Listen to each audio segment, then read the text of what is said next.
ভাই, আপনি তো বিদেশ আছেন, জানি না আপনার কাছে খবরগুলো পৌঁছায় কিনা, কিন্তু বিশ্বাস করেন, আপনার ব্যাপারে প্রশাসন অনেক বেশি সিরিয়াস হয়ে গেছে।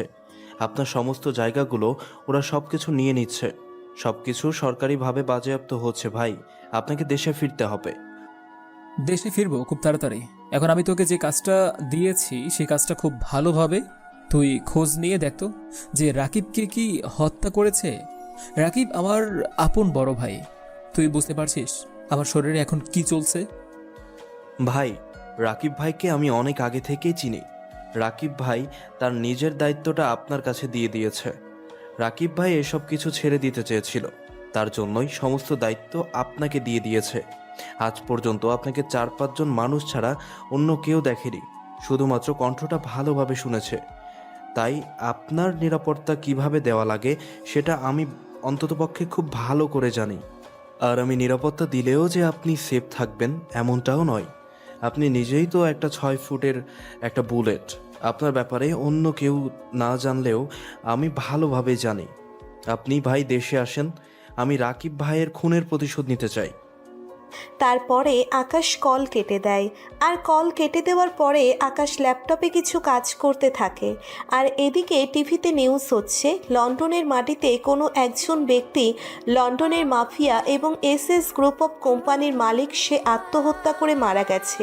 কিন্তু পুলিশ কর্মকর্তারা বলছেন এটা কোনো আত্মহত্যা নয়, এটা সম্পূর্ণ রহস্যজনকভাবে খুন করা হয়েছে। পুলিশ এটার বিরুদ্ধে তদন্ত করছে। পুলিশ আরও বলছে এটার পিছনে কোনো একটা গ্যাং নয়, যে কোনো একজন মানুষ আছে। কারণ আত্মহত্যা করার সব কিছু একই সিস্টেমে, সেজন্য এটার পিছনে যে কোনো একজন মানুষই রয়েছে ধারণা করা হচ্ছে। এটার পিছনে রাকিবের হাত থাকতে পারে, কিন্তু রাকিবকে আরও 1 মাস আগে হত্যা করা হয়েছে। এখন কে বা কারা এটা করতে পারে সেটা এখনও অজানা। আকাশ এসব নিউজ শোনার পরে হাসতে লাগলো, কারণ রাকিবের ছোট ভাই যে আকাশ এটা তেমন কেউই জানে না। আকাশ এগুলো দেখে হাসতে লাগলো পাগলের মতো। আর হাসি শুনে রাফি বের হয়ে আসলো। রাফি হলো আকাশের খুব ভালো একটা বন্ধু। রাফি মারামারি, খুন এসব দেখে অনেক ভয় পায়। ছেলেটা একটু অন্যরকম টাইপের, আর সেই জন্যেই আকাশ রাফিকে অনেক ভালোবাসে। তারা দুজনেই বন্ধু। আকাশ ব্যাগ গোছাচ্ছে দেখে রাফি এসে বলতে লাগলো, কিরে আকাশ, তুই আমাকে রেখে একা একা কোথায় যাচ্ছিস? তুই বুঝতে পারছিস বাইরে কি হচ্ছে? তোকে কে বলেছিল এদের দুজনকে খুন করতে? এখন যে সাংবাদিকরা তোর পেছনে লেগেছে, একে তো বাংলাদেশের সমস্যা, আবার এই লন্ডনও তুই সমস্যা করে রেখে দিয়েছিস। তুই কিভাবে কি করবি আমি কিন্তু কোনো কিছুই বুঝতে পারছি না। বাংলাদেশের ঝামেলা লাগিয়েছিস সেটা বড় কথা, কিন্তু লন্ডনে হঠাৎ করে ঝামেলা করতে গেলি কেন? সব কিছুই তুই বুঝতে পারতে তাহলে তুই আমার জায়গায় থাকতি আর আমি তোর জায়গায় থাকতাম। শোন, আমি যদি এখানে এটা না করতাম তাহলে অনেক বড় প্রবলেম হয়ে যেত, বুঝতে পেরেছিস? কারণ প্লেটোর সঙ্গে বাংলাদেশের কানেকশন আছে, আমি সেটাই শেষ করে দিয়েছি, যেন বাংলাদেশে আলী ভাই কোনো শক্তি নিতে না পারে ওর কাছ থেকে। বুঝতে পেরেছিস? মাথায় কিছু ঢুকলো? আর ওই এসিস গ্রুপ অফ কোম্পানিকে শেষ করেছে, কারণ ও নিজেও সঙ্গে কাজ করত আর তারা দুজনেই ছিল পার্টনার। তুই কি মনে করেছিস প্লেট টুকে শেষ করে দেওয়ার পরেই তোর লন্ডনের সম্পর্কে সব কিছু শেষ হয়ে যাবে? রাকিব ভাই যখন ছিল তখন লন্ডনে পুরো দায়িত্ব ছিল, আর তার এমনকি বাংলাদেশেও ওনার রাজত্বই করে।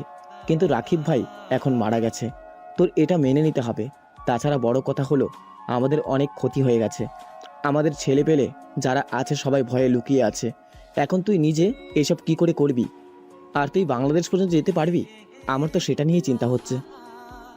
দেখ, আমার মাথায় একটা দারুণ প্ল্যান এসেছে। আর রাকিব ভাই মারা গিয়েছে দেখে এমনটা নয় যে আমি হাত গুটিয়ে বসে থাকবো। ভাইয়া আমাকে যে পরিমাণ ট্রেনিং আর সাহস জুগিয়েছে, এটা দিয়ে ওদেরকে আমি একাই চাষ করতে পারবো। আমার কাউকে প্রয়োজন নেই। আর দীর্ঘ 10 বছরের সাধনা করার পরে কিন্তু আমি এই জায়গায় এসেছি। আর অলরেডি আমি যে রাকিবের ভাই এটা কেউ জানে না, এটাই আমার সবচেয়ে প্লাস পয়েন্ট। হ্যাঁ, সেটা তো বুঝতে পারলাম, কিন্তু এখন কথা হচ্ছে পুলিশরা যদি খুঁজতে খুঁজতে তোর ব্যাপারে জেনে যায় যে তুই প্লেটো আরএস আক্রমণ অফ কোম্পানির অফ এমডি কি খুন করেছিস, তখন তুই কি বাংলাদেশে যেতে পারবি? এমনকি আমার তো একই ডাউট হচ্ছে। শুধু আমি নয়, সঙ্গে তুইও যাবি বাংলাদেশ। তোকে আমি এখানে একা রেখে যাব না। পরে আবার কখন তোকে কেউ মেরে দেবে তখন আবার সমস্যা হবে। তুইও আমার সঙ্গে যাবি, কারণ তোকে ছাড়া তো আমি একা আগাবো না। তুই হচ্ছিস আমার গুড টু গুড বন্ধু। তোর কিন্তু এসব ফাজলামো আমার কাছে এখন ভালো লাগছে না। আমি তোকে সিরিয়াসলি বলছি, তুই আমার সঙ্গে সিরিয়াসলি কথা বল। তোর বাংলাদেশে এখন যাওয়ার কোনো প্রয়োজন নেই। তুই বাংলাদেশে গেলে পুরো উলট পালট হয়ে যাবে, সমস্ত বাংলাদেশে তাব্বক লেবে যাবে। আমি তো সেটাই চাই যে আকাশ চৌধুরীর ব্যাপারে জানবে সবাই। আমার বাবা রাজত্ব করে গিয়েছে, আমার ভাইরা সত্য করে গিয়েছে, আমি রাজত্ব করে যাব। তুই কি চাস যে পুরো দায়িত্বটা আলী ভাই নিয়ে যাক? এটা আমার বাপ দাদার সম্পত্তি, এটা আমার বাপ দাদার রাজত্ব, আমি সেটা করব। তারপর আকাশ রাফিকে বলল রেডি হয়ে নেওয়ার জন্য, আর রাফিও কোনো উপায় না পেয়ে রেডি হয়ে নিল। আকাশ ছদ্মবেশে রেডি হয়ে নিল, আর রেডি হবার পরে গাড়ি নিয়ে যথারীতি এয়ারপোর্টের দিকে যেতে লাগলো। রাস্তায় অনেক চেকিং পোস্ট আছে, আর সেই সব চেকিং পোস্ট পার হবার পরে অবশেষে এয়ারপোর্টে এসে পৌঁছলো। আর সব কিছু প্রসেসিং হতে আরও 2 ঘন্টা কেটে গেল। আর আকাশ প্লেনে বসে পড়ল, আর প্লেনে বসে পড়ার পরে রাফির দিকে তাকালো। রাফি অনেকটা ভয়ে ভয়ে আছে, প্লেন ছাড়া এর মধ্যে আছে। আর তখনই দেখতে পেল 2টা পুলিশের গাড়ি এয়ারপোর্টে প্রবেশ করেছে। আর এটা দেখার পর রাফি অনেকটা ভয় পেয়ে গেল। আর এদিকে প্লেন ছাড়ার জন্য অ্যানাউন্সমেন্ট করতে লাগলো। প্লেন উড্ডয়ন হওয়ার জন্য সামনের দিকে এগিয়ে যাচ্ছে। আর এদিকে পুলিশের গাড়িগুলো প্লেনকে থামানোর জন্য বলছে কন্ট্রোল রুম থেকে, কিন্তু অনেকটা দেরি হয়ে গেছে, কারণ অলরেডি পুলিশ খবর পেয়ে গেছে যে রাকিবের ভাই হলো আকাশ। আকাশ সে প্রতিশোধ নেওয়ার জন্যই ওই 2 জনকে খুন করেছে, কিন্তু কোনো উপায় নেই, এখন অনেকটা দেরি হয়ে গেছে। আকাশ মুচকি মুচকি হেসে যাচ্ছে। আর তখন রাফি আকাশকে রাগী কণ্ঠে বলতে লাগলো, তুই এখনো দাঁত কেলাচ্ছিস? তুই বুঝতে পারছিস? আর যদি 1 মিনিট দেরি হতো প্লেন ছাড়তে, তাহলে কি হতো বুঝতে পারছিস? বাংলাদেশে যাওয়া না জন্মের মতো শেষ হয়ে যেতে লাগতো তোকে। এই 14 শিখরের ভেতরে ভরে রাখতো তোকে। তুই নিজেকে কোনো কিছু স্বীকার করবি না পুলিশের কাছে, তখন তোকে এভাবে উত্তর মাধ্যম দিয়ে তোর জীবনটা এখানেই শেষ করে দিত। আচ্ছা, তুই তো ভয়ে ভয়ে কথা বলছিস কেন বলতো? একটু স্বাভাবিক হতে পারিস না? আর পুলিশ ধরলে কি হবে? এখানে ওদেরকে মেরে ফেলতাম। এত কিছু ভাবা লাগে নাকি? আমাকে বাংলাদেশে যেভাবেই হোক যেতে হতো, তাই না? তাহলে তো এত কথা বলছিস কেন বলতো? ওরা কি আমার কিছু করতে পারবে? এটা তুই ভালোভাবে জানিস না যে তাহলে এত আমাকে নিয়ে ভয়েই কেন পাস? তুই কোনো ভয় পাস না, আর কোনো চিন্তাও করিস না। হ্যাঁ, এখন আমরা 14,000 ফিট উপরে আছি। আকাশ রাফিকে শান্ত করার চেষ্টা করে। রাফি ছেলেটা আকাশকে নিয়ে অনেক বেশি চিন্তা করে, কারণ ছোটবেলা থেকে একসঙ্গে বড় হয়েছে আকাশ। আকাশ সব কিছু ট্রেনিং নিলেও রাফি সেগুলো শুধুমাত্র দেখেছে, যে কোনো প্রকার ট্রেনিং নেয়নি, কারণ ছোটবেলা থেকেই সে অনেক বেশি উইক, খুব তাড়াতাড়ি ভয় পেয়ে যায়। আর রাফি সমস্ত কিছু আকাশকে ঘিরেই। তারপর প্রায় 6 ঘন্টা জার্নি করার পরে বিমান হজরত শাহজালাল ইন্টারন্যাশনাল এয়ারপোর্টে এসে ল্যান্ড করলো। আর ল্যান্ড করার পরে আকাশ আর রাফি দুজনেই বের হলো। আর বের হওয়ার পরে দেখতে পেল যে অনেক টাইট সিকিউরিটি। আর তখন তাকে একটা পুলিশ জিজ্ঞাসা করলো, আপনি লন্ডন থেকে এসেছেন, তা আপনার নামের সঙ্গে কি পাসপোর্টের কোনো মিল আছে? আপনার নামটা যেন কি বললেন? আকাশ চৌধুরী, কিন্তু এখানে তো আকাশ খান লেখা। আপনার নামের মধ্যে ভেজাল আছে। স্যার, এখানে কিন্তু ওই সবটাই ঠিক আছে। আমার ছবি এখানে দেখতে পারছেন, আর আকাশ চৌধুরী আর আকাশ খান, এটা কি আমি নিজে সমস্যা লাগিয়েছি? আপনারা হয়তো এটা কম্পিউটার সিস্টেম হয়ে গিয়েছে, চৌধুরীর জায়গায় খান লাগিয়ে দিয়েছে। এখানে এত আটকানোর কি আছে বলেন তো? দেখুন, এটা আমাদের দায়িত্ব, আর তাছাড়া আমাদের কাছে তথ্য আছে। লন্ডন থেকে আন্ডারওয়ার্ল্ডের কিং আকাশ চৌধুরী এসে দেশে ফিরবে। আমাদেরকে কঠোর চেকিং করতে হচ্ছে। স্যার, আপনারা চেকিং করতে থাকেন আর আমাকে ছেড়ে দিন। আমি একটা বিজনেস মিটিংয়ের জন্য লন্ডন গিয়েছিলাম, আর এখন আমি সেটা থেকেই ফিরেছি। আমাকে শুধু শুধু আটকে রাখবেন না। কিন্তু পুলিশ কোনো কথাই শুনল না। আকাশের পুলিশ তার অন্য অফিসারদের ডেকে আনলো, আর ডেকে আনার পরে সবাই ভালোভাবে দেখতে লাগলো। আর তখনই পুরো এয়ারপোর্টের লাইট অফ হয়ে গেল। আর লাইট অফ হয়ে যাওয়ার পরে চারিদিকে সবাই ছোটাছুটি করতে লাগলো। আর এই সুযোগে রাফি আর আকাশ দুজনেই এয়ারপোর্ট থেকে বের হয়ে একটা গাড়িতে উঠে পড়ল। গাড়িটা হলো হাসানের। হাসান গাড়িটা ড্রাইভ করে যাচ্ছে, আর রাফি দৌড়তে দৌড়তে অনেকটা হাঁপিয়ে গেছে। আর আকাশ মুচকি মুচকি হাসছে। আর হাসান আকাশকে দেখে বলতে লাগলো, ভাই, আমরা এখন আপনার একটা গোডাউনে যাচ্ছি। আপনি যেভাবে বলেছেন ঠিক সেইভাবে আমরা তৈরি করে রেখেছি। আর ভাই, চাইলেই তো এই পুলিশগুলোর কাছ থেকে আপনি অনেক তাড়াতাড়ি বের হতে পারতেন। শুধু শুধু এত নাটক করার দরকার ছিল না। দেরি হলো আরও। সব সময় সব জায়গায় ক্ষমতা দেখানো লাগে না। কিছু সময় সাধারণ মানুষের মতোই থাকতে হয়, তার জন্য নিজেরই মঙ্গল হয়। এটা তুই বুঝবি না। তাড়াতাড়ি যা, আমার অনেক খিদা পেয়েছে। হাসান গাড়ি চালিয়ে যাচ্ছে, আর হঠাৎ করেই রাস্তার মধ্যে একটা মেয়ে চলে আসলো। মেয়েটা একটা ছোট্ট বিড়ালের পিছনে দৌড়ে যাচ্ছে। বিড়ালটা গাড়িটার সামনে চলে আসলো, আর গাড়িটার সামনে চলে আসার পরে গাড়িটা তাড়াতাড়ি করে ব্রেক করলো, কারণ মেয়েটাও সামনে ছিল। আর ব্রেক করার পরেই মেয়েটা কিছুটা ধাক্কা খেলো, আর হাতের মধ্যে বিড়ালটাকে নিল। আর নেওয়ার পরে মেয়েটাকে রাগী দৃষ্টিতে তাকিয়ে আছে। আর তখনই আকাশ গাড়ি থেকে নেমে পড়ে। গাড়ি থেকে নামার পরেই মেয়েটার দিকে তাকিয়ে হা হয়ে যায়।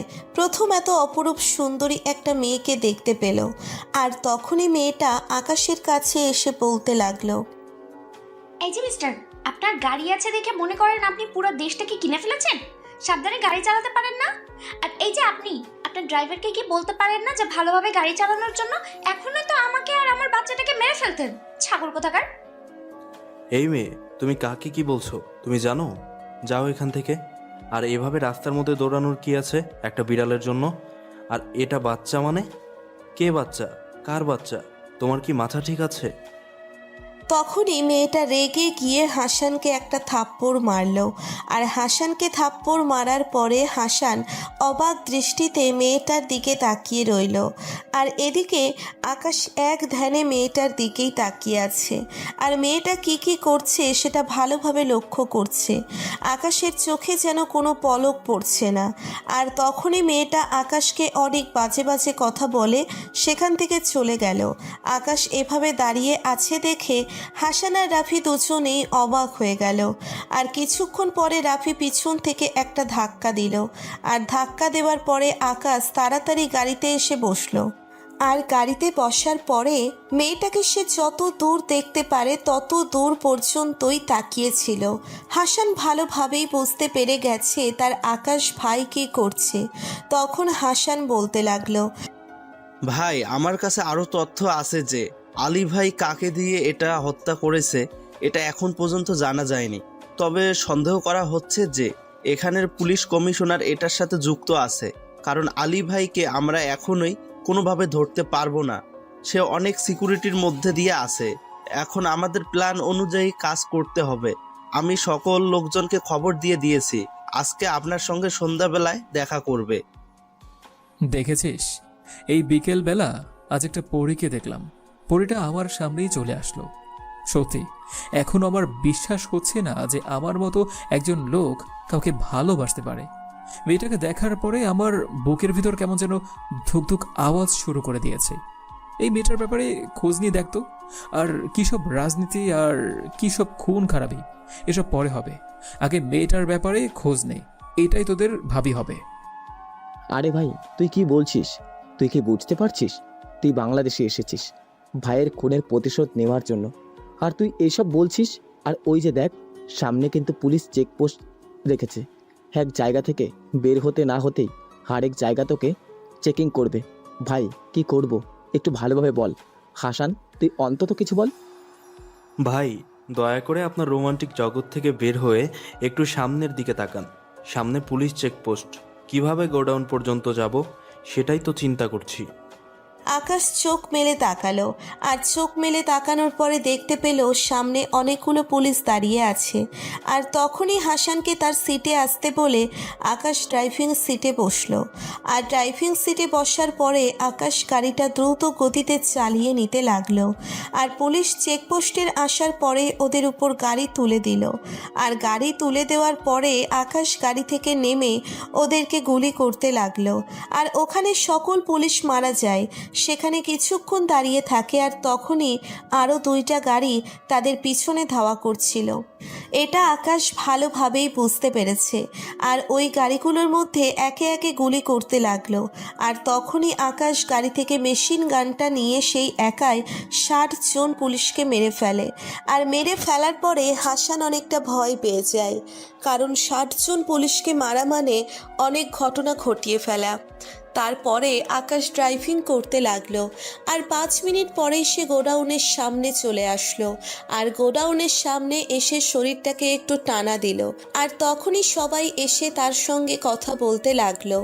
আকাশও সবার সঙ্গে হাসি মুখে কথা বলছে, কিন্তু তার মাস্ক পরা আছে। আর তাই সবাই কথা বলে সাইডে চলে গেল। আর আকাশও ভিতরে এসে ফ্রেশ হয়ে খাবার খেতে লাগলো। সাথে রাফিও খাবার খাচ্ছে। আর রাফি খাবার খেতে খেতে টিভিতে ব্রেকিং নিউজ দেখতে লাগলো। আজকের দুপুরে ব্রেকিং নিউজ, চৌরাস্তার মোড়ে 60 জন পুলিশকে হত্যা করেছে। আর এই হত্যাকাণ্ডের সঙ্গে জড়িত আছে আকাশ চৌধুরী। সে ছদ্মবেশে বাংলাদেশে প্রবেশ করেছে। প্রশাসন তাদের সামনে দিয়ে যাওয়ার পরেও চিনতে পারল না। এটা প্রশাসনের একটা ব্যর্থতা বলতে পারি। এখন আমাদের দেখার ইচ্ছে যে এটার ব্যাপারে প্রশাসন কী পদক্ষেপ নিচ্ছে। পরবর্তী নিউজ পাওয়ার জন্য আমাদের সঙ্গেই থাকুন। আকাশ সাংবাদিকের বক্তব্য শুনে হাসতে লাগলো। আর এটা দেখার পরে হাসান আর রাফি মোটামুটি অনেকটা ভয় পেয়েছে, কারণ তারা দুজনের সঙ্গে ছিল, কারণ এখন শত্রু ছিল। আগে আলী ভাই, কিন্তু এখন নতুন করে এই প্রশাসন যুক্ত হয়েছে। আর তখন আকাশ খাবার খাওয়ার পরে আকাশ একটা জায়গায় শুয়ে পড়ে। সোফার মধ্যে শুয়ে শুয়ে মোবাইল টিপছে। কিন্তু রাফি, হাসান দুজনের মধ্যে কেউই তার সঙ্গে কথা বলার জন্য সাহস করতে পারছে না। আর এভাবেই সময়টা পার হয়ে গেল। সন্ধ্যাবেলায় হেলিকপ্টারে করে প্রায় 10 জনের মতো লোক চলে আসলো। আর এরা হলো আকাশের লোক। বিভিন্ন জায়গায় দায়িত্ব দিয়ে রেখেছে। আর আকাশের সঙ্গে ওরা কথা বলতে এসেছে। আকাশ রেডি হয়ে নিল। আর রেডি হবার পরে এসে সবার সামনে গেল। আর সবার সামনে যাওয়ার পরে আকাশ সবাইকে উদ্দেশ্য করে বলতে লাগলো, আমি আকাশ চৌধুরী। তোরা যারা আছিস সবাই আমার খুব কাছের কয়েকজন মানুষ। তোদের আন্ডারে সবাই কাজ করে থাকে। আর আমি কয়েকটা রিপোর্ট হাতে পেয়েছি। সেই রিপোর্টগুলো কিছুটা নেগেটিভভাবে এসেছে, আর কিছু পজিটিভ। খুলনা, বরিশাল, রংপুর, এই 3টা জায়গায় রিপোর্ট সব কিছু পজিটিভ এসেছে। আর বাকিগুলো যারা আছিস তাদের কি কি সমস্যা, কি কি ক্ষতি হয়েছে সব কিছু আমাকে এক এক করে বল, তাড়াতাড়ি। ভাই, আমি পুরো ঢাকার দায়িত্বে আছি। আমার সমস্যা হলো আলী ভাইয়ের লোকজন আমার সমস্ত কিছু ভেঙে গুঁড়িয়ে দিয়েছে। আমি মাটির সঙ্গে এবং পুলিশ ও ঝামেলা করেছে। এটার বিষয়ে পুলিশ সম্পর্ক আমাদের উপর অ্যাকশন নিচ্ছে, কারণ আলীর লোকজন খুন করে যায়। একটা সম্পূর্ণ দোষ আমাদের ঘাড়ের উপর এসে পড়েছে। পুলিশ আপনাকে হন্য হয়ে খুঁজছে, এমনকি আমাদেরও কোনো ছাড় নেই। ভাই, আমি বর্তমানে চট্টগ্রামে দায়িত্বে আছি। চট্টগ্রামের যতগুলো এরিয়া আছে, তাছাড়া আমাদের পার্বত্য এলাকায় যে স্থায়ী গোডাউন একটা ছিল, সেই গোডাউনটা ওরা জ্বালিয়ে দিয়েছে। আমি এখন নতুন গোডাউনে এসেছি সবাইকে নিয়ে। ভাই, এভাবে চলতে থাকলে আমরা শেষ হয়ে যাব। আর বিশেষ করে আলী ভাই এখন এটা বোঝাচ্ছে যে আর এই দেশের জন্য কাজ করছে, আর আপনি দেশের বিরুদ্ধে সাধারণ মানুষের চোখে প্রচার করছে। এখন কি করব কোনো কিছু বুঝতে পারছি না ভাই। আর তাছাড়া বড় তথ্য হলো যে আপনি নাকি রাজত্ব পাওয়ার জন্য আপনি আপনার বড় ভাইকে খুন করেছেন। আপনি হলেন খুনের আসামি। তার মানে হলো সমস্ত কিছুর একটাই সমস্যা হলো যে আগে পুলিশকে ঠিক করতে হবে। আগে পুলিশ প্রশাসন যদি ঠিক না হয়, যদি সাধারণ মানুষ যদি আমাকে ভুল বুঝে, তাহলে আবার কাজ করতে অনেকটা অসুবিধা হবে। আমাদের আগে প্ল্যান থাকতে হবে যে পুলিশকে কোনোভাবেই আর কোনো অ্যাটাক করা যাবে না, কারণ পুলিশকে অ্যাটাক করলে আমার আলী ভাইকে ধরতে অনেক অসুবিধা হয়ে যাবে। সেই অনেক গর্তের ভিতর আছে, আর তাকে আনতে হলে অনেক কাঠখড় পুড়িয়ে সেই গর্তের মধ্যে ঢুকতে হবে আমার। তারপরে আকাশ ওদের সঙ্গে অনেক বিষয় নিয়ে আলোচনা করতে লাগলো। আর এভাবেই সময়টা পার হয়ে গেল। আকাশের মাথায় একটা দারুণ প্ল্যান এসেছে। সে প্ল্যানটাই সবার সঙ্গে শেয়ার করলো। আর ওরা ওদের মতো করে আকাশকে বিদায় দিয়ে চলে গেল। আর আকাশকে বিদায় দিয়ে চলে যাওয়ার পরে আকাশ কফি খেতে থাকে আর ওই রাস্তার মেয়েটার কথা ভাবতে থাকে। মেয়েটা আসলেই অনেক সুন্দর ছিল। আর তখনই মনে হয় আকাশের এখন কোথাও যাওয়ার দরকার। তাড়াতাড়ি করে বের হয়ে পড়ল, কারণ আকাশ এখন পুলিশ কমিশনারের সঙ্গে দেখা করবে। আকাশ তাড়াতাড়ি করে গাড়িটা নিয়ে বের হতে থাকে। আর তখনই রাফি পেছন থেকে এসে গাড়িতে উঠে পড়ল। আর গাড়িতে উঠে পড়ার পরে আকাশ কোনো কিছু বলতে চেয়েও বলতে পারল না, কারণ জানে রাফিকে কোনো কিছু বলেও লাভ নেই। হাসান আসতে চেয়েছিল, কিন্তু আকাশ না বলে দেয়। আকাশ নিজের মতো করে ড্রাইভিং করে কমিশনারের বাসার সামনে চলে আসলো। আর কমিশনারের বাসার সামনে এসে একজনকে জিজ্ঞেস করলো কমিশনার সাহেব বাসায় আছে কিনা, কিন্তু ও না বলল। তার মানে কমিশনার এখন ডিপার্টমেন্টে আছে, হয়তো বোর্ড মিটিং করছে। যদি তার আন্দাজ ঠিক হয়, আকাশ তাড়াতাড়ি করে সেখানে চলে আসলো। আর যখনই প্রবেশ করতে যাবে তখনই সমস্ত পুলিশ তাকে ঘিরে ধরলো। আর ঘিরে ধরার পরে আকাশ সবাইকে ছাড়িয়ে সে ভিতরে প্রবেশ করলো। আর আকাশের এন্ট্রি থেকে সবাই হতবাক হয়ে গেল, কারণ যাকে খুঁজে বেড়াচ্ছে এখন নিজে ধরা দিতে এসেছে। আকাশ গিয়ে দেখতে পেল সকল বড় বড় অফিসাররা মিলে মিটিং করছে, আর সেখানে মাঝখানে কমিশনার বসে আছে। আর কমিশনার আকাশকে দেখে দাঁড়িয়ে গেল। আর দাঁড়িয়ে যাওয়ার পরে আকাশ বলতে লাগলো, এতক্ষণ মনে হয় আমাকে নিয়েই আপনারা মিটিং করছিলেন। আমাকে নিয়ে আড়ালে মিটিং করার কোনো কিছু নেই, আমাকে মিটিংয়ের মধ্যে রাখলেই হতো, তাই চলে এসেছি নিজে থেকেই। কি ভালো করলাম না? আকাশ, তুমি জানো এখন তোমাকে আমরা অ্যারেস্ট করতে পারি, কারণ তুমি 7 জন পুলিশকে একাই মেরে ফেলেছ। আমাদের কাছে সিসিটিভির ফুটেজ আছে। হয়তো সিসিটিভির ফুটেজে তোমার চেহারাটা ভালোভাবে দেখা যাচ্ছে না, কিন্তু একমাত্র আমি জানি এটা তুমি ছিলে। এখানে বড় বড় অফিসাররা রয়েছে, এখান থেকে তুমি চাইলেই পালিয়ে যেতে পারবে না। কমিশনার সাহেব, আপনার এত বড় বড় কথা কে বলতে বলেছে বলুন তো? আচ্ছা, আমি কি বাজারে মাছ বিক্রি করি যে আপনার কাছে মাছ বিক্রি করতে এসেছি? আমি তো এসেছি আপনার সঙ্গে কথা বলার জন্য। আর আমি পালিয়ে কেন যাব? আজব ক্যারেক্টার। আচ্ছা, এখন কাজের কথায় আসি। আমাকে নিয়ে আপনার কি এত অভিযোগ বলেন? প্রথমত, তুমি দেশে ফিরেই এই কাণ্ডগুলো করেছ। এমনকি তুমি এয়ারপোর্টে সকল ইলেকট্রিসিটি বন্ধ করে দিয়েছ, ওখান থেকে পালিয়েছ। আকাশ, এটা কিন্তু ঠিক হচ্ছে না। তুমি কিন্তু অনেক বড় ভুল করছো। এটার জন্য কিন্তু তোমাকে অনেক বড় মাসুল দিতে হবে, কারণ আমি চাই না দেশের মধ্যে আর কোনো তাণ্ডব ঘটে যাক। কারণ তুমি আসা মানে আমার দেশটার মধ্যে রক্তের বন্যা বসিয়ে দেওয়া। প্লিজ, তুমি লন্ডনে ফিরে যাও। তোমার যত ধরনের সাহায্য লাগে সেটা আমি করব। কমিশনার সাহেব, আমি আপনাকে সম্মান করি, কারণ আপনি আমার বাবার বন্ধু ছিলেন। আর আপনি আমার বাবার বন্ধু ছিলেন বলেই কিন্তু আমি আপনাকে এতটা সম্মান করি, ঠিক আছে? আর আপনি নাকি সবাইকে ছড়িয়েছেন আমি নাকি আমার বড় ভাইকে খুন করেছি এর রাজত্ব পাওয়ার জন্য।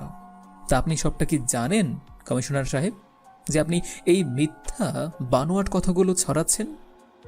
আমার কাছে যতগুলো তথ্য এসেছে যে সেটার থেকে এটা প্রমাণ হয় যে তুমি রাকিবকে হত্যা করেছ, কারণ রাকিব মারা গেলে তুমি সকল কিছুর রাজত্ব পেয়ে যেতে। এমনকি এখন সব কিছু পেয়ে গেছো। রাকিবকে যেভাবে মারা হয়েছে সেখানে তোমার আঙ্গুলের ছাপ রয়েছে। যেই ভাই আমাকে 10 বছর ধরে ট্রেনিং করিয়েছিল শুধুমাত্র রাজত্ব হাতে তুলে দেওয়ার জন্য, আর আপনি আমাকে বলছেন যে আমি আমার ভাইকে হত্যা করে ফেলেছি। হ্যাঁ, আমি হত্যা করেছি, তো আমি মানলাম যে আমি হত্যা করেছি। তো আপনি এখন কি করবেন? আমাকে অ্যারেস্ট করবেন? আমাকে অ্যারেস্ট করলে আপনি দেখতে পারবেন বাংলাদেশ আপনি কোন দেশে যাবেন, সেই দেশ থেকে আপনাকে টেনে আনবো। দেখো, আমি চাই না যে আলীর সাথে তোমার কোনো ঝামেলা হোক, কারণ আলী অনেক ভালো ভালো কাজ করছে, আমাদের দেশের জন্য কাজ করছে। আমি চাই না যে তুমি ওর সাথে কোনো ঝামেলা জড়িয়ে যাও। প্লিজ, আমি দেশটাকে শান্তমুক্ত দেখতে চাই। আমার উপর অনেক চাপ আসছে, মন্ত্রী সাহেব আমাকে অনেক চাপ দিচ্ছে। কমিশনার সাহেব, আপনি যে আলীর কাছ থেকে টাকা খেয়েছেন এটা কিন্তু আমি খুব ভালোভাবে জানি। আপনি মন্ত্রী সাহেবকে যেটা বুঝিয়েছেন, মন্ত্রী সাহেব ওটাই বুঝবে। কারণ মন্ত্রী সাহেব নিজের হাতে খাবার খেতে পারে না, সে অন্যের আশায় থাকে। আপনি যদি মন্ত্রী সাহেবকে গরু খাইয়ে দেন, উনি কিন্তু সেটাই খাবে, কারণ আপনার মুখের দিকে চেয়ে থাকে। তো তা ও আপনাকে কত টাকা দিয়েছে যার জন্য আপনি এরকম বাণী ছড়াচ্ছেন? এই কথা শোনার পরে ডিপার্টমেন্টের সবাই হা হয়ে গেল, কারণ ডিপার্টমেন্টের শত অফিসার থাকলে একমাত্র কমিশনার সাহেব ছিলেন, কিন্তু কমিশনার সাহেব সে ঘুষ খেতে পারেন বা আলীর সাহায্য নিতে পারেন, এটা সবার কল্পনাও ছিল না। তারপরে আকাশ তার পকেট থেকে একটা পেন ড্রাইভ বের করলো, আর পেন ড্রাইভ বের করার পরে সে কাছে থাকা একটা ল্যাপটপে লাগিয়ে সবাইকে একটা ফুটেজ দেখালো। আর সবাইকে ফুটেজ দেওয়ার পরে সবাই অবাক হয়ে গেল। সবাই কমিশনারের দিকে ঘৃণার দৃষ্টিতে তাকাচ্ছে আর সবাই ছি ছি বলছে। আর তখনই আকাশ সবাইকে চুপ করতে বলল। আর তখনই কমিশনার সাহেব কান্না করতে করতে সবার উদ্দেশ্যে বলতে লাগলো, আমার কাছে কোনো কিছু করার ছিল না, কারণ ওরা সবসময় আমার মেয়েকে ফলো করতো। এত গার্ড দেওয়ার পরও ওরা সবাই আমার গার্ডগুলোকে মেরে ফেলেছে, তাই আমি উপায় না পেয়ে ওর কাছ থেকে টাকা নিয়েছি। আসলে আমি টাকা নিতে চাইনি, ওরা আমাকে জোর করে টাকাগুলো দিয়েছে। তাছাড়া আমার একটা মাত্র মেয়ে, আমার এই মেয়ের যদি কোনো কিছু হয়ে যায় তাহলে আমি কাকে নিয়ে বাঁচবো? ছোটোবেলায় তার মা মারা গেছে, আমার কাছে কোনো কিছু করার ছিল না। তখনই রাফি এসে আকাশের কানে কানে একটা কথা বলে। আর এই কথাটা শোনার পরে আকাশ হেসে দেয়, কারণ রাস্তায় যে মেয়েটাকে দেখেছিল সেটাই হলো কমিশনারের একমাত্র মেয়ে। আকাশ আর কোনো কিছু বলতে পারলো না। আকাশ কিছু সময় চুপচাপ থাকলো, আর আকাশকে চুপচাপ দেখে কমিশনারও অনেকটা ভয় পেয়ে গেল। আর তখন আকাশ কমিশনারকে উদ্দেশ্য করে বলতে লাগলো তার সঙ্গে যাওয়ার জন্য। আর মিটিং এখানে ক্যান্সেল। আকাশ কমিশনারের সঙ্গে তার কেবিনে চলে আসলো। আর কমিশনারের আসার পরে আকাশ চেয়ারে বসার পরে কমিশনারকে উদ্দেশ্য করে বলতে লাগলো, কমিশনার সাহেব, আমি আপনাকে সম্মান করি, কারণ আপনি আমার বাবার বন্ধু ছিলেন। এটা হলো একটা কারণ। এমনকি একটু আগেই একটা খবর আসলো, সেটা থেকে আমি আবারও বেশি আপনাকে সম্মান করব। আপনার মেয়ের সমস্ত দায়িত্ব আমার। আপনার কোনো চিন্তা নেই। আপনার মেয়েকে কিভাবে প্রোটেক্ট করতে হয় সেটা আমার খুব ভালোভাবেই জানা আছে। আপনার মেয়েকে নিয়ে এত টেনশন করতে হবে না, ঠিক আছে? আপনি আপনার মেয়েকে নিয়ে নিশ্চিন্তে থাকতে পারেন। ওরা আপনার মেয়ের কোনো ক্ষতি করতে পারবে না। যতদিন পর্যন্ত আমার দেহে প্রাণ থাকবে আপনি আপনার মতো দায়িত্ব পালন করে যান। আর ওরা হলো জঙ্গি গোষ্ঠী। ওরা বাংলাদেশকে কি পরিমাণ ক্ষতি করতে পারে সেটা আপনিও খুব ভালোভাবে জানেন, আমিও খুব ভালোভাবে জানি। আমি একটা প্রমাণ আপনার কাছে পাঠাবো। সেই প্রমাণগুলো দিয়ে আপনি মিডিয়ার কাছে প্রমাণ করবেন যে আলী একজন জঙ্গি। তখনই পিয়ন 3টে কপি দিয়ে গেল। আর 3টে কপি দিয়ে যাওয়ার পরে আকাশ কফিটা নিয়ে খেতে থাকে, কিন্তু রাফি আর কমিশনারের দুজনেই খাচ্ছে না। দুজনেই দাঁড়িয়ে আছে। কমিশনারকে অনেকটা চিন্তামুক্ত দেখা গেছে, শুধুমাত্র আকাশের কথা বলা দেখে। আর তখনই আকাশের একটা কল আসলো। আকাশ কলটা রিসিভ করলো, আর কলটা রিসিভ করে জানালার কাছে চলে গেল। আর জানালার কাছে চলে যাওয়ার পরে এসে কথা বলতে লাগলো।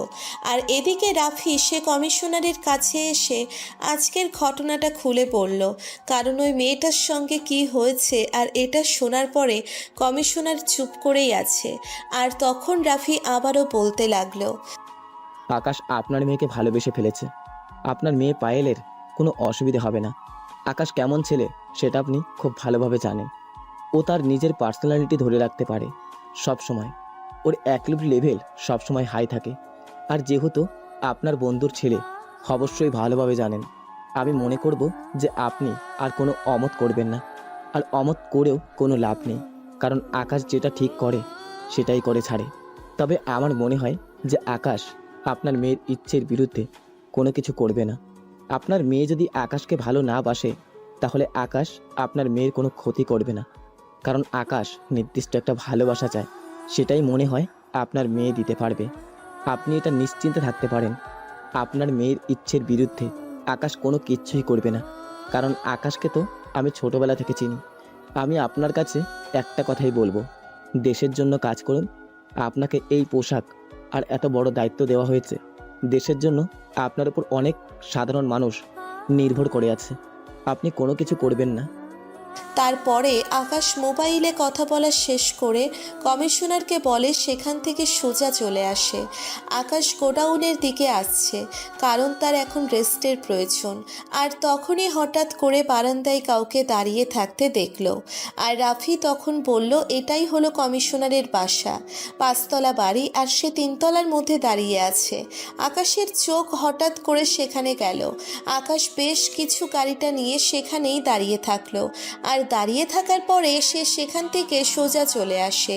আর সেদিনের মতো এভাবেই পার হয়ে যায়। পরদিন সকালবেলা আকাশ ঘুম থেকে উঠে টিভিতে ব্রেকিং নিউজ দেখতে লাগলো। আর ব্রেকিং নিউজ বলছে আবারও সেই একই কাহিনী। এই মিডিয়া লোকদেরকে ইচ্ছে করছে মেরে ফেলার জন্য। আকাশের রাগ অসম্ভব উঠে গেছে। আকাশ রাগে গাড়িটা নিয়ে বের হতে থাকে। আর তখনই পেছন থেকে সবাই না করতে থাকে, ভাই আপনি যাবেন না। আর কিন্তু আকাশ তাদের কথা কোনোভাবেই শুনল না। আকাশ তাড়াতাড়ি করে সেই চ্যানেল 24-এর অফিসের দিকে যাচ্ছে। যত দ্রুত গতিতে গাড়ি চালিয়ে যাচ্ছে। আর হঠাৎ করে রাস্তার মধ্যে পায়েলকে দাঁড়িয়ে থাকতে দেখে তার রাগ মুহূর্তের মধ্যেই কমে গেল। আর তখন পায়েল তার গাড়িটাকেই ইশারা করছে। আকাশ গাড়িটা গিয়ে থামালো। আর গাড়িটা থামানোর পরে পায়েল এসে বলতে লাগলো, আপনি একটা উপকার করবেন, আমার গাড়িটা আসলে নষ্ট হয়ে গেছে। আপনি কি আমাকে ভার্সিটির সামনে নামিয়ে দিবেন? আর আমি যদি ভুল না করি, আপনি কালকের সেই লোকটা না? হ্যাঁ, আমি কালকের সেই লোকটাই, আকাশ চৌধুরী। তা আপনার গাড়িটার কি হয়েছে? আপনার বাবার এত টাকা পয়সা, আপনার বাবা আপনাকে একটা গাড়ি কিনে দিয়েছে? আসলে সরি, কালকে আপনার সঙ্গে অনেক খারাপ ব্যবহার করে ফেলেছি। আসলে আমার বিড়ালটা রাস্তায় চলে এসেছিল, তো সেই জন্য আর কি আমি রাগ কন্ট্রোল করে রাখতে পারিনি। আপনি কি আমাকে ভার্সিটির সামনে নামিয়ে দিতে পারবেন? হ্যাঁ ঠিক আছে, আপনি উঠে পড়ুন, আপনার জন্যই তো আমি এসেছি। তারপরে পায়েল তার গাড়িতে উঠে পড়ে। আর গাড়িতে ওঠার পরে আকাশ ড্রাইভিং করতে লাগলো। আকাশ কিছুটা তাড়াতাড়ি তার ভার্সিটির সামনে চলে আসলো। আর ভার্সিটির সামনে আসার পরে আকাশ পায়েলকে এখন কি বলবে বুঝতে পারছে না। আর পায়েল গাড়ি থেকে নেমে আকাশকে ধন্যবাদ দিল। আর ধন্যবাদ দেওয়ার পরে আকাশ তখন বলতে লাগলো, না, ধন্যবাদ দেওয়ার কোনো প্রয়োজন নেই। আর আপনার তো ভার্সিটি শেষ করে মনে হয় না গাড়ি আসবে, তাই সমস্যা নেই, আমি আপনাকে বাসায় নিয়ে যাব, আপনার যদি কোনো অসুবিধা না থাকে। মিস্টার আকাশ চৌধুরী, তুমি কি মনে করেছো তোমাকে আমি চিনি না? তোমাকে আমি খুব ভালো করেছি, তুমিও আমার ব্যাপারে ভালোভাবেই জানো। কিন্তু তোমার এখন এতটা মন নেই, তুমি এখানেই দাঁড়িয়ে থাকো, আমি ক্লাসে গেলাম। এই বলে আমি হাঁটতে লাগলাম, কারণ কথাগুলো আমার মনে মনে বললাম। এই এক আজকে আমি সেই ছোটবেলা থেকেই ভালোবাসি। সে আমাকে চিনতে না পারলেও আমি তাকে ঠিকই চিনে ফেলেছি। পায়েল বিড়বিড় করতে করতে ক্লাসে চলে গেল। আর আকাশের দিকে হাবলার মতো তাকিয়ে আছে, কারণ পায়েল একা একা কী সব কথা বলছে সে নিজেও বুঝতে পারছে না। আকাশের রাগটা পায়েলকে দেখে মুহূর্তের মধ্যেই কমে গেল। আকাশ আবারও পুরনো স্মৃতিগুলো ভালোভাবে মনে করতে লাগলো, কারণ পায়েলের সঙ্গে একটা মেয়ের খুব মিল রয়েছে। আকাশ গাড়িতে বসে চোখ বন্ধ করে সেগুলো ভাবতে থাকে। আর তখনই মনে পড়ল কমিশনারের যদি মেয়ে হয় পায়েল, তাহলে পায়েল তার সেই হারিয়ে যাওয়া বেস্ট ফ্রেন্ড, যারা ছোটবেলায় একসঙ্গে খেলাধুলা করত। কিন্তু তার নাম তো পায়েল ছিল না, তার নাম ছিল জান্নাত। তাহলে পায়েল কোথা থেকে আসলো? এসব কিছু প্রশ্ন আকাশের মাথায় ঘুরপাক খেতে থাকে। আকাশ আবার এটা ভাবছে যে ওর হয়তো কোনো বোন হবে, ছোট বোন হবে, কারণ এর পরে তো আকাশের সঙ্গে তাদের কোনো যোগাযোগ হয়নি। পরে বোন হলেও হতে পারে। এটা মনে হয় তার ছোট বোন। জান্নাতের মনে হয় তাহলে বিয়ে হয়ে গেছে। জিজ্ঞেস করতে মনে নেই কমিশনারকে। এসব আজে বাজে প্রশ্ন আকাশের মাথায় ঘুরপাক খাচ্ছে। আর এভাবে কতক্ষণ সময় পার হয়ে গেল বুঝতেই পারল না। এদিকে পায়েল ভার্সিটি শেষ করে এসে দেখতে পেল আকাশ এখানেই দাঁড়িয়ে আছে। আর পায়েল গিয়ে গাড়িতে সোজা হয়ে বসে পড়ল। আর পায়েল কিভাবে বসে পড়তে দেখে বেশ কিছুটা অবাক হলো আকাশ গাড়িটা স্টার্ট দিল। আর গাড়িটা স্টার্ট দেওয়ার পরেই পায়েল বলল, তো লাড্ডু ভাই, আপনি পার্কে নিয়ে চলুন, পার্কে যাওয়ার পরেই আমরা কথা বলি। সবকিছু বেশ অবাক করছেন, তাই না? অবাক হওয়ারই কথা, চলুন। হাজার হোক আপনি আমার লাড্ডু ভাই। এই ডাক শোনার পরে আকাশ মুচকি হেসে দিল। তার মানে এটাই তার খেলার সাথী ছিল ছোটবেলায়, কারণ জান্নাত তাকে লাড্ডু ভাই বলে ডাকতো মজা করে। আকাশ তাড়াতাড়ি করে গাড়ি চালিয়ে পার্কে চলে আসলো।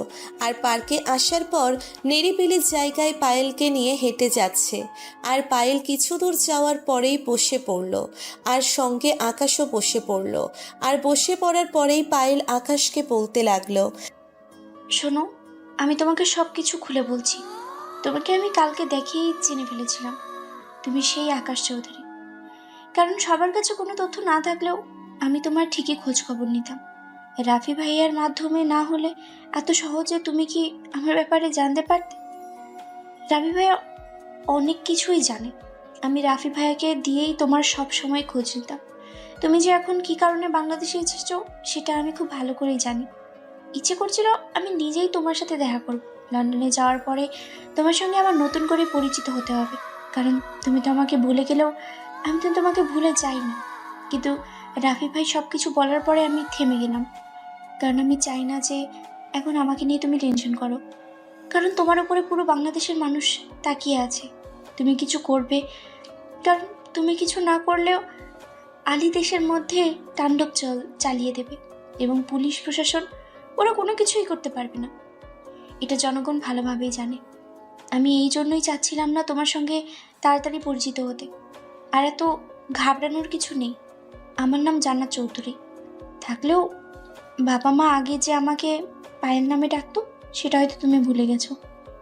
কি এবার সব কিছু খোলাসা হলো তো? আমার তো এখনো বিশ্বাস হচ্ছে না। আমি তো ভেবেছিলাম যে তোমরা দুই বোন, হয়তো আরো বড় বোনের বিয়ে হয়ে গেছে, কারণ আমি অনেকটা মধ্য পড়েছিলাম। যাক, এখন ভালো লাগছে, কারণ ছোটবেলায় যাকে আমি এত বছর পরে তুমি আমার পাশে বসে আছো, সত্যি অন্যরকম লাগছে। তুমি যে রাফির কাছ থেকে খোঁজখবর নিতে, কিন্তু কেন খোঁজখবর নিতে তুমি? আমি কেন খোঁজ খবর নিতাম এটার উত্তর আমার কাছে নেই, কারণ এটার উত্তর আমি হয়তো আরো 15 বছর আগেই দিয়েছিলাম। তখন হয়তো এতটা বুঝতাম না, কিন্তু তোমাকে যে ভালো লাগতো সেটা তো তুমি ভালো করেই জানো। আর ভালো লাগা থেকেই কি হয় সেটা হয়তো তোমাকে নতুন করে বলে দিতে হবে না।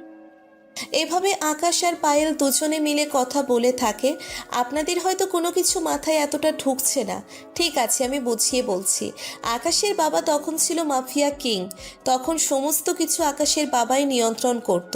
এদিকে কমিশনার ছিল তার একমাত্র বন্ধু, আর তার ছিল একটি মাত্র মেয়ে পায়েল। আর এদিকে আকাশের বাবার নাম হলো রাশেদ চৌধুরী।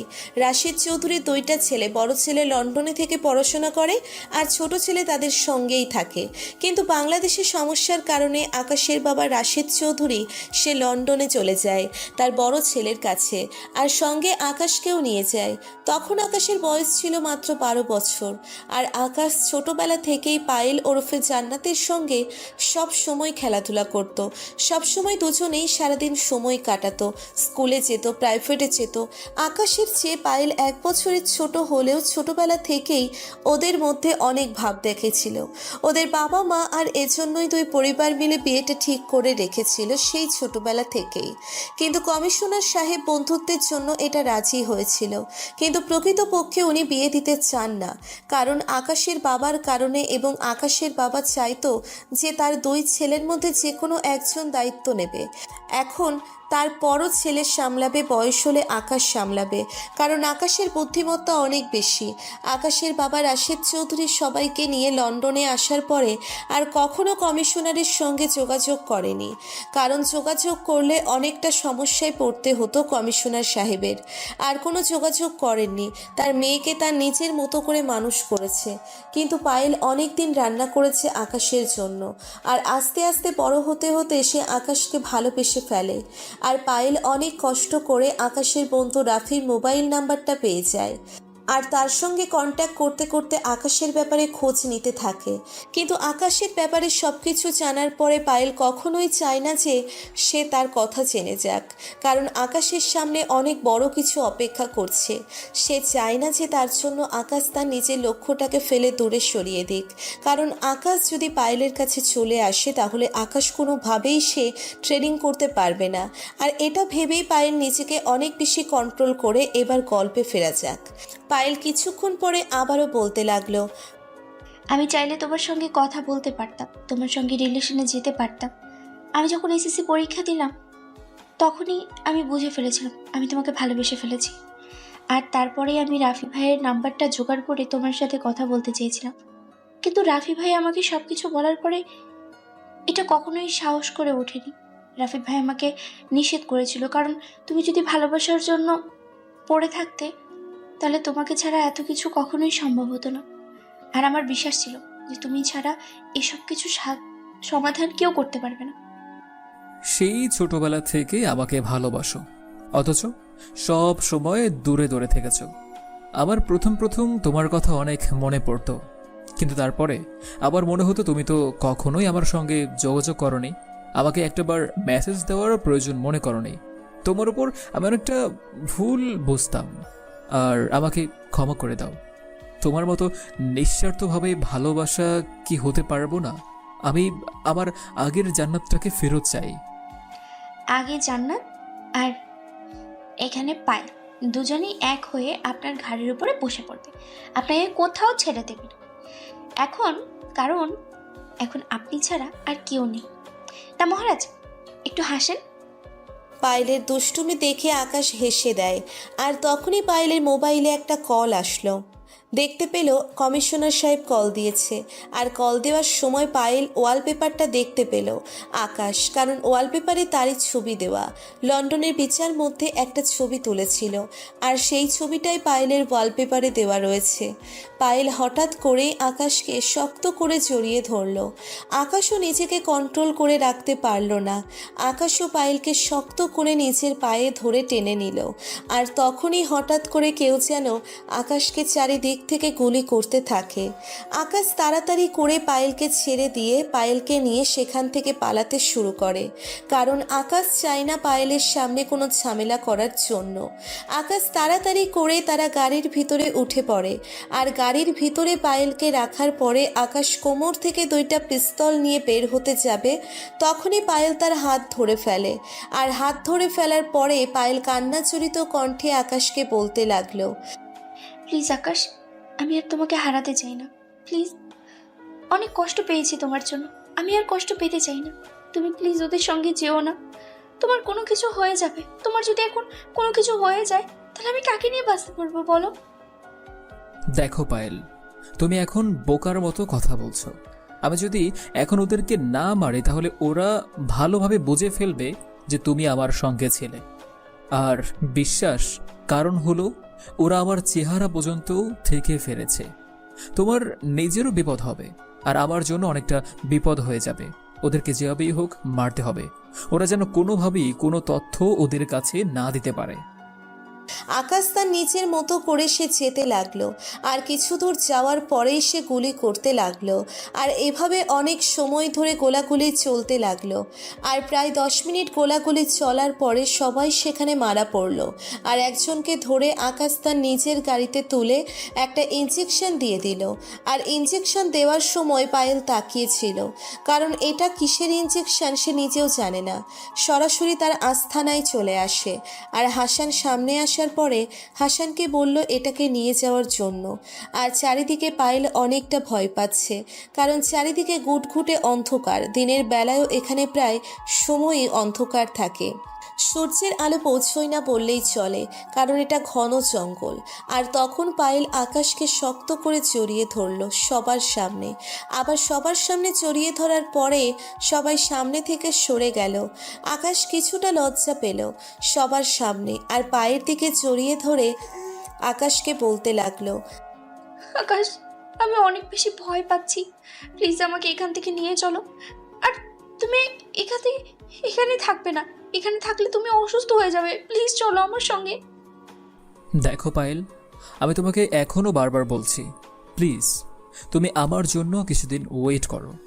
আমি আমার এই বড় একটা সমস্যা শেয়ার না করে আমি তোমার সঙ্গে কোনো কিছু করতে পারবো না। তুমি যাচ্ছ যে এখনই বিয়ে করে ফেলার জন্য, তাই তো এটা কোনো দিনই সম্ভব না। আমার স্বপ্নগুলো পূরণ হবে, আমার ভাইয়ের প্রতিশোধ নেব, তারপরে এসব কিছু দেখা যাবে।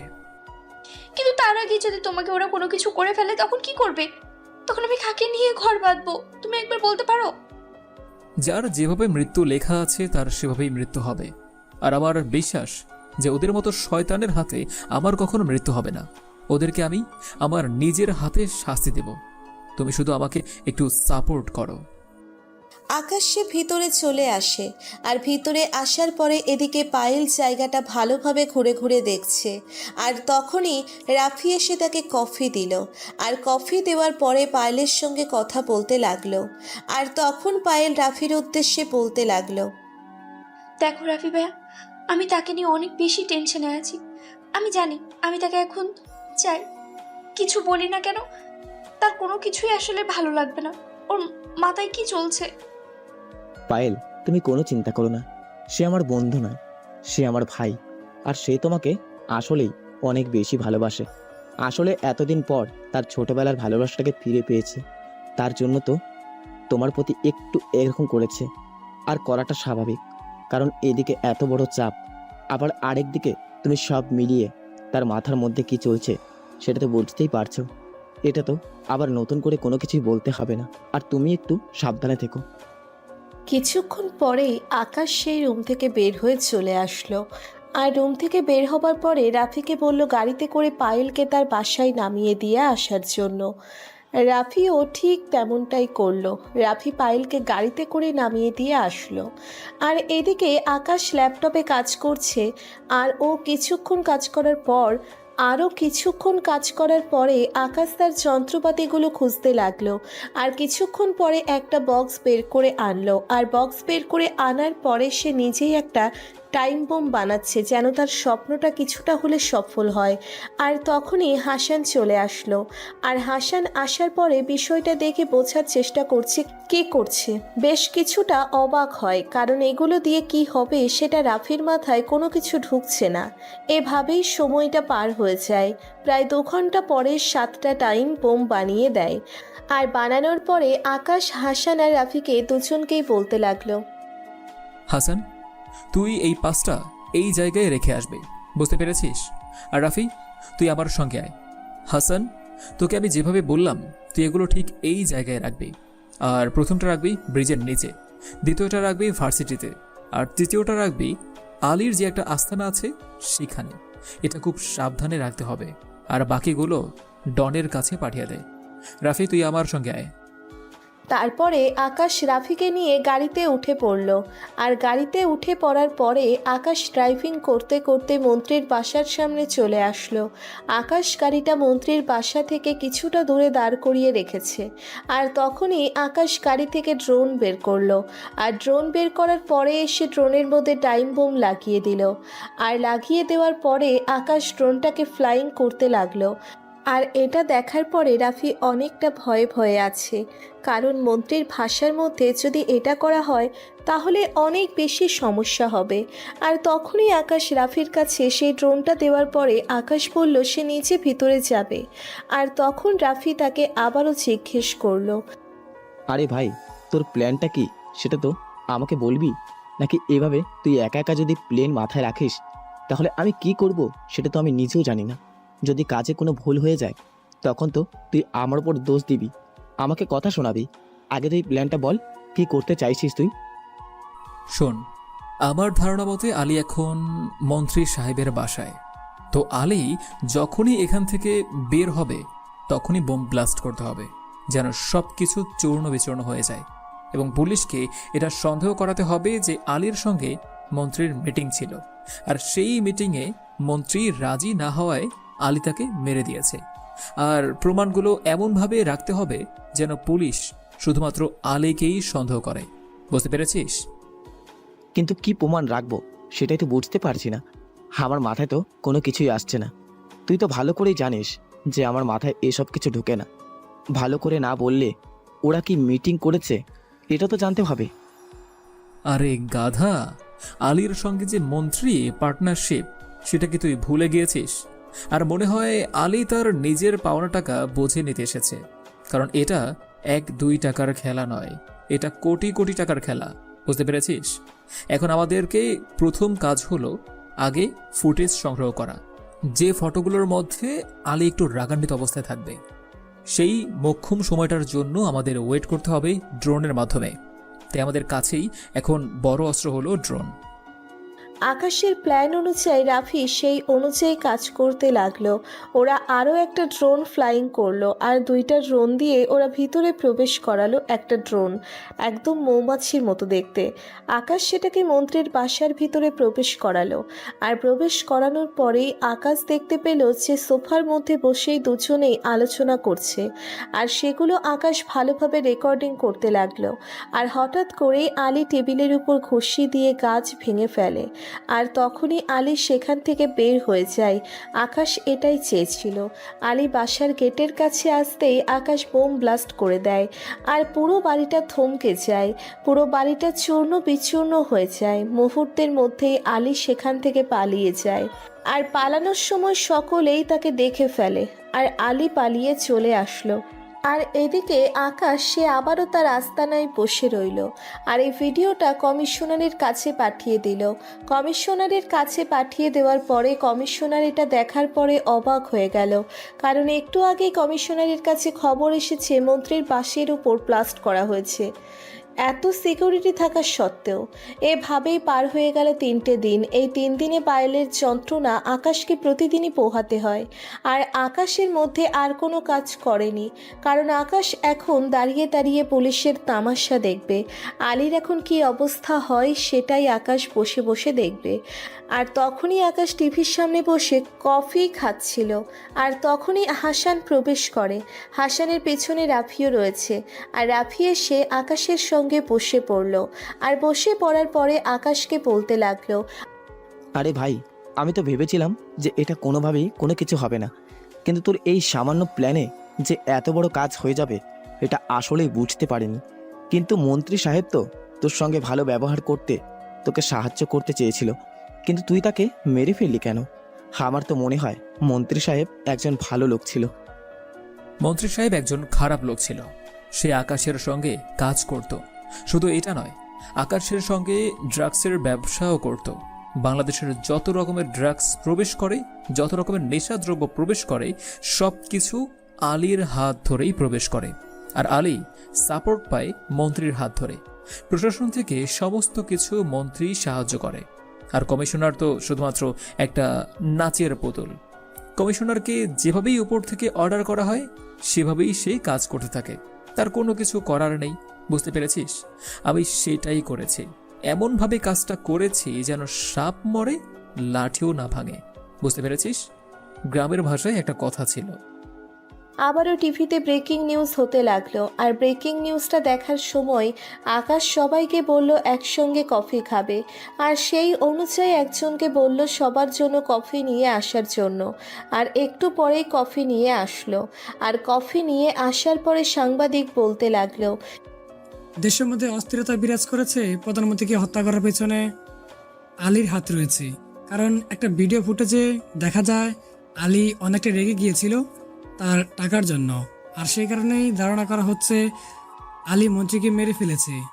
আর এদিকে এটাও জানানো যাচ্ছে যে আন্ডারওয়ার্ল্ডের মাফিয়া কিং রাকিবকে হত্যার পিছনে আলীর সমস্ত কিছু হাত রয়েছে। আকাশ চৌধুরীর উপর যতগুলো অভিযোগ ছিল সেগুলো মিথ্যা বলে প্রমাণিত হচ্ছে চারদিকে, কারণ জনগণের মুখে এখন আকাশ চৌধুরীর নাম শোনা যাচ্ছে। জনগণের কাছে আকাশ চৌধুরী একজন নির্দোষ মানুষ। এখন দেখার বিষয় হচ্ছে পুলিশ প্রশাসন এটার বিরুদ্ধে যায় নাকি। পক্ষে থেকে পরবর্তী খবর জানার জন্য আমাদের চ্যানেলের সঙ্গেই থাকুন। এই নিউজ দেখে আকাশ চৌধুরী পাগলের মতো হাসতে লাগলো, আর তখনই তার রানী পায়েল সামনে দাঁড়িয়ে আছে। আর পায়েলকে দেখার পরে আকাশ হাসি বন্ধ করে দেয়, আর হাসি বন্ধ করে দেওয়ার পরে পায়েলের উদ্দেশ্যে কফি দিতে বলে। আর তখন রাগী কণ্ঠে আকাশকে বলতে লাগলো, আমি কি তোমার জন্য এখানে কফি খাওয়ার জন্য এসেছি?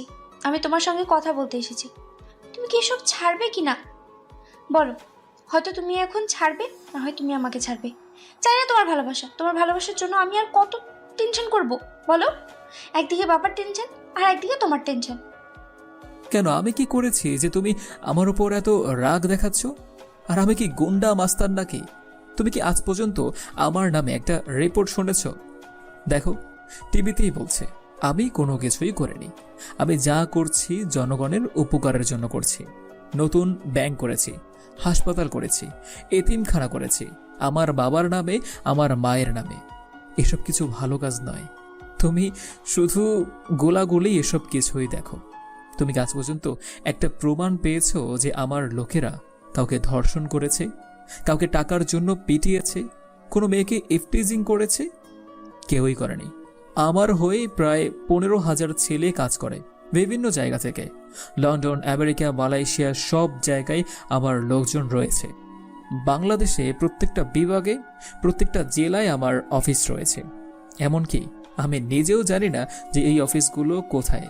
ওরাই আমার সঙ্গে দেখা করতে আসে, ফোনে কথা বলে সবাই। যদি আমার উপর নির্ভরশীল হতে পারে, তুমি কেন হতে পারছো না?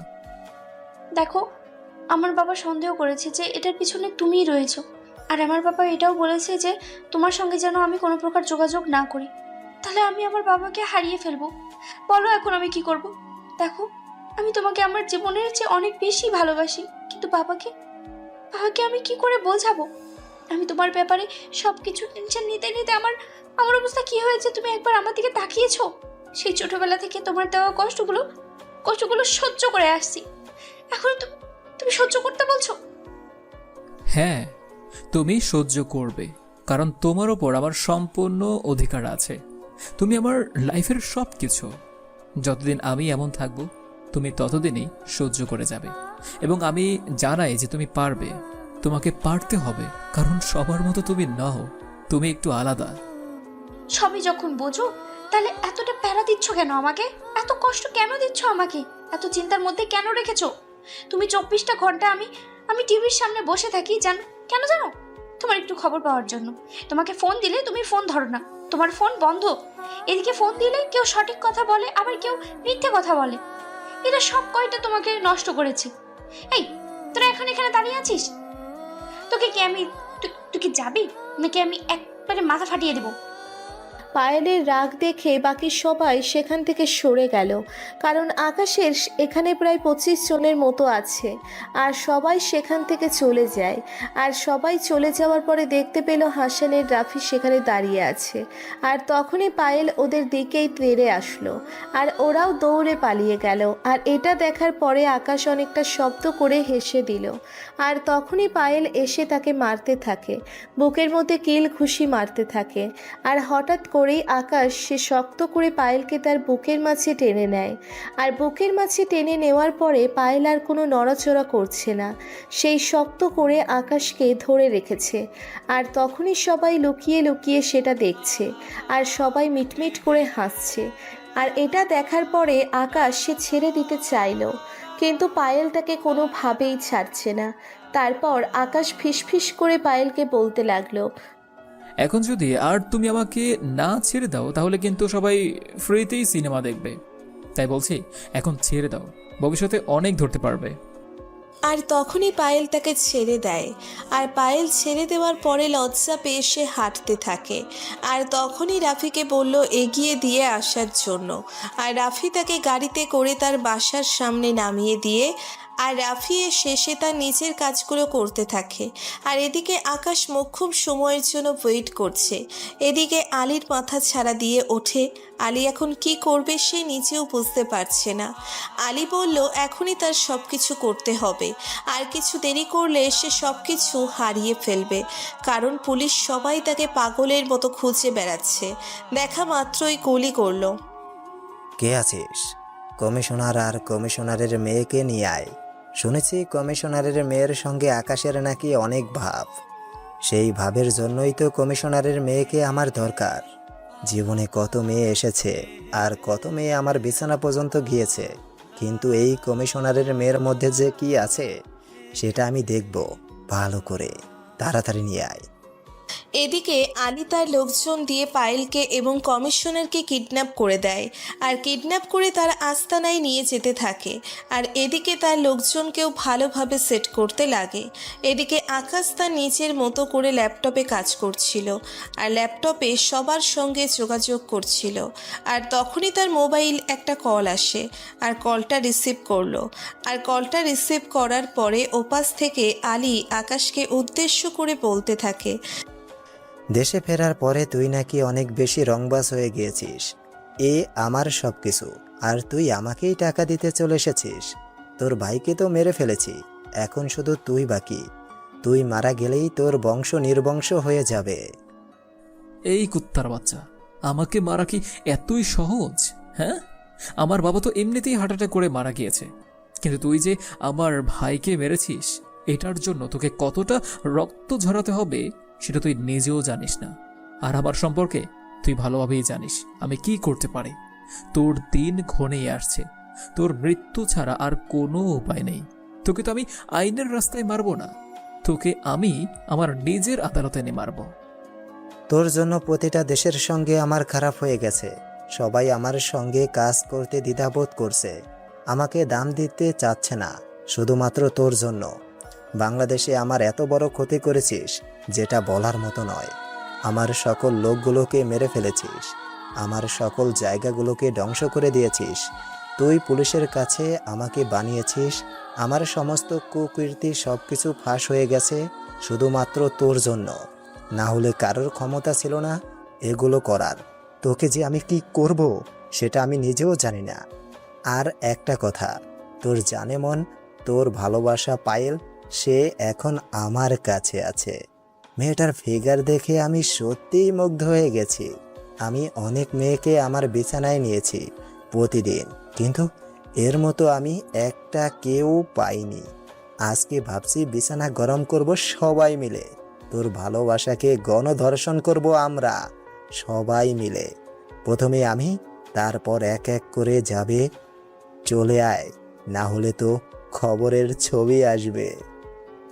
কুত্তার বাচ্চা, তুই পায়েলের কোনো ক্ষতি করবি না। তোর যা সমস্যা সবকিছু আমার সঙ্গে, তোর যত রকমের সমস্যা সবকিছু আমি করেছি, কিন্তু তুই আমার জন্য অন্য কাউকে টেনে আনবি না। যদি ওর কিছু হয় তাহলে তোকে আমি পুড়িয়ে মারবো। তাহলে চলে আয় গাজীপুরের সেই জঙ্গলে।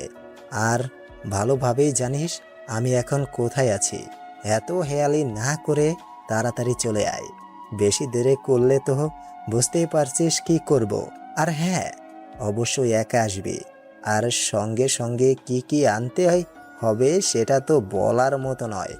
যেগুলো ক্ষতি করেছিস সেগুলো ফিরিয়ে দেওয়ার ব্যবস্থা করবে। তোর সকল কিছু আমার নামে করে দিবি। আর একটা কথা, কোনো প্রকার চালাকি করার চেষ্টা করবি না, তাহলে কিন্তু তোর ভালোবাসা এখানেই শেষ, এখানেই সমাপ্ত করে দেব। তারপর আকাশ তার নিজের কল কেটে দেয়। আর কল কেটে দেওয়ার পরে সে ফোন করে সবাইকে তার সামনে আসতে বলে। আর 10 মিনিটের মধ্যেই ওরা চলে আসে হেলিকপ্টারে করে। আর সবাইকে নিয়ে সে একটা প্ল্যান তৈরি করে। আর প্ল্যান অনুযায়ী সে একটা গাড়ি নিয়ে আর টাকা আর দলিলগুলো নিয়ে যেতে থাকে। আর সবাই তার প্ল্যান অনুযায়ী যেতে থাকে। কেউ হেলিকপ্টারে করে যাচ্ছে, আবার কেউ স্থলপথে যাচ্ছে। প্রায় 1 ঘন্টা পরে আকাশ সে নিচে সেই জঙ্গলে প্রবেশ করলো। আর গাড়িটা সামনে রেখেই সে হাঁটতে লাগলো ব্যাগটা নিয়ে। ব্যাগ নিয়ে হাঁটার সময় কিছু দূর যাওয়ার পরেই কয়েকজন এসে তাকে ধরে ফেললো। আর ধরে ফেলার পরে তার হাতগুলো পিছনে নিয়ে বেঁধে ফেললো। আর বেঁধে ফেলার পরে আকাশকে চোখ বন্ধ করে সেখানে নিয়ে গেল। আর আকাশ তার হাতে থাকা একটা লুকানো ডিভাইসের মধ্যে ক্লিক করে দেয়। আর ক্লিক করে দেওয়ার সময় তার লোকেশন ট্র্যাক হতে থাকে। প্রতি সময়ের প্রতি সেকেন্ডে আকাশের লোকেরা চারিদিক থেকে সবাইকে ঘিরে ফেলে। এখন আকাশের সব কিছু বলার বাকি। আকাশ বলা মাত্রই করবে। হেলিকপ্টারে করে ঘিরে ফেলেছে সবাই। আর কেউ জঙ্গলের চারিদিকে রয়েছে। সবাইকে আকাশ নিজের হাতে ট্রেনিং দিয়েছে। সবাই অনেক পাকাপোক্ত। আর আকাশ ভিতরে প্রবেশ করার পরেই আকাশের বাঁধন খুলে দেওয়া হয়। আর বাঁধন খুলে দেওয়ার পরে আকাশ সামনে তাকাতেই দেখতে পেল পায়েলের উপর অনেক অত্যাচার করা হয়েছে। থাপ্পড় দিতে দিতে তার গালে দাগ পড়ে গেছে। আর তখন আলী এসে বলতে লাগলো, কিরে, অনেক বেশি তেজ হয়ে গেছে মনে হয় তোর। আর আমি বললাম, আর তুই একা একা চলে আসলে। যাক, আমি তো এখনো বিশ্বাস করতে পারছি না যে আকাশ চৌধুরী একা একা আমাকে মারতে চলে এসেছে, তাও আবার খালি হাতে। শুধু শুধু আমার গুলো কেন নষ্ট করব? হ্যাঁ, তোর এখানে যে অস্ত্রগুলো রয়েছে এগুলো দিয়েই তোদেরকে মারতে পারবো। আর তোদের জন্য আমি একাই যথেষ্ট। আমার লোকজন আসলে এইটুকু সহ্য করতে পারবে না। তুই কি মনে করেছিস তুই একাই আমাকে মেরে এখান থেকে কমিশনার আর তোর ভালোবাসাকে ছাড়িয়ে নিয়ে যাবি? এতই সাহস? আমরা এখানে প্রায় 100 জনের মতো আছি। তোর কোনো বাপের ক্ষমতা নেই এখান থেকে নিয়ে যাওয়ার। আমার বাবার কি ক্ষমতা ছিল আর না ছিল এটা হয়তো আমার থেকে ভালো তুই জানবি। আর আমার একটা বিষয়ে জানতে ইচ্ছে করছে, যেখানে আমার বাবার হয়ে তুই কাজ করতে, আমার বাবা তোকে এতটা বিশ্বাস করত, সেখানে তুই আমার বাবার সঙ্গে বেইমানি করেছিস। তারপরেও আমার ভাই তোকে ক্ষমা করে দিয়েছিল, আর তুই কি না সে আমার ভাইকেও মেরে ফেললি শুধুমাত্র ক্ষমতার জন্য। তোকে রাস্তা থেকে করিয়ে এনে আমার বাবা বসিয়েছিল। সুযোগ বারবার আসে না, সুযোগ শুধুমাত্র একবারই আসে। আমি সেই সুযোগটাই কাজে লাগিয়েছি। তোর বাবাকে তো মারতে হয়নি, তোর বাবা এমনিতেই হার্ট অ্যাটাকে মারা গেছে, এবং রাকিবকে মেরেছি যাতে আমার রাস্তাটা ক্লিয়ার হয়ে যায়। কিন্তু আমি জানতাম না যে তুই আছিস। তোর কথা জানতে পারলে তোকে সেখানেই মেরে ফেলতাম। কিন্তু আমি জানতাম রাশেদ সাহেবের একমাত্র ছেলে হলো রাকিব, আর যে ছোট ছেলে আছে সেটা কেউ জানতো না। এটাই অনেক ভুল, আর সেই দিনটাই এখন আমাকে পোহাতে হচ্ছে। তারপরেই আকাশকে সবাই মারতে আসলো, কিন্তু আকাশ কোনো প্রকার কোনো প্রতিবাদ করলো না, কারণ প্রতিবাদ করতে গেলেই ওরা পায়েলের ওপর আঘাত করবে, যেটা আকাশের গায়ে সহ্য হবে না। কিন্তু এদিকে পায়েলের উপর থাপ্পড় দিচ্ছে আলী। এটা সহ্য করতে না পেরে আকাশ সেই মাইক্রোফোনে বলল তাড়াতাড়ি করে অ্যাটাক করার জন্য, আর চারদিক থেকে বৃষ্টির মতো গুলি ছুড়তে লাগলো। এক একজন পালিয়ে যাচ্ছে, আর তখনই আকাশ তাড়াতাড়ি করে কমিশনার আর পায়েলকে ছাড়িয়ে দেয়। আর পায়েলকে ছাড়িয়ে দিয়ে সেই শক্ত করে পায়েলকে তার নিজের বুকের সাথে জড়িয়ে ধরে, আর জড়িয়ে ধরার পরে আকাশ তাড়াতাড়ি করে পায়েলকে তার গাড়িতে এনে বসিয়ে দেয়, কারণ তার গাড়িটা হলো বুলেট প্রুফ। আকাশ তারপরে গাড়ির সামনে থেকে ওদেরকে গুলি করতে থাকে, আর তখনই দেখতে পেল আলী তার হেলিকপ্টারে করে পালিয়ে যেতে চাচ্ছে, আর আলীকে পায়ের মধ্যে গুলি করলো। আর পায়ের মধ্যে গুলি করতেই আলী পড়ে গেল, আর পড়ে যাওয়ার পরে আকাশ গিয়ে তাকে ইচ্ছে মতো মারতে থাকে, আর আকাশ তাকে গলায় রশি বাঁধিয়ে তারপরে মারছে। সে ছটফট করতে করতে মারা যায়, আর সমস্ত কিছু বোম ব্লাস্ট করে উড়িয়ে দেওয়া হয়। আকাশের প্রতিশোধ নেওয়া শেষ হলো।